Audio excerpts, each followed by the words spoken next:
ಕರ್ನಾಟಕದ ವಿಜಯಪುರ ಜಿಲ್ಲೆಯಲ್ಲಿನ ಒಂದು ಚಿಕ್ಕ ಗುರುತಿಸಿಕೊಳ್ಳದ ಹಳ್ಳಿಯ ಹೆಸರು ಚಟ್ಟರ್ಕಿ.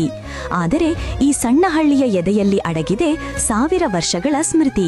ಕಾಳಚಲುವ್ಯರ ಕಲೆಗೌರವವನ್ನು ಹೊತ್ತಿ ತಿರುಗುವ ಪೌರಾಣಿಕ ದೇವಾಲಯ ಶ್ರೀ ದತ್ತಾತ್ರೇಯ ದೇವಾಲಯ. ವಿಜಯಪುರದಲ್ಲಿ ಕಾಳ್ಯಾಣಿ ಚಾಲುಕ್ಯರು ಅನೇಕರಷ್ಟು ದೇವಾಲಯಗಳನ್ನು ನಿರ್ಮಿಸಿದ್ದಾರೆ.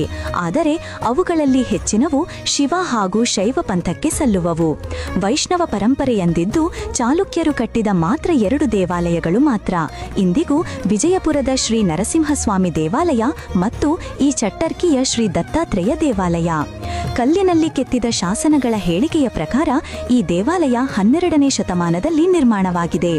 ಅಂದಿನ ದಿನಗಳಲ್ಲಿ ಚಟ್ಟರ್ಕಿ ಕೇವಲ ಹಳ್ಳಿಯಲ್ಲ, ಅದು ಅಗ್ರಹಾರ, ಕಲಾವಿದರ ನೆಲೆ, ಶಿಲ್ಪಕಲೆ ಮತ್ತು ದೇವರ ನಿಷ್ಠೆಯ ಕೇಂದ್ರವಾಗಿತ್ತು.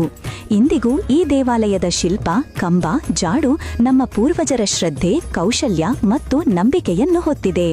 ಸಾವಿರಾರು ವರ್ಷಗಳ ಇತಿಹಾಸವನ್ನು ಹೊತ್ತಿರುವ ಚಟ್ಟರ್ಕಿಯ ಶ್ರೀ ದತ್ತಾತ್ರೇಯ ದೇವಾಲಯ ಇದು ಕೇವಲ ದೇವರ ಮಂದಿರವಲ್ಲ, ನಮ್ಮ ಸಂಸ್ಕೃತಿ ಉಳಿಸಿಕೊಂಡಿರುವ ಶಿಲಾಮಯ ಗ್ರಂಥ.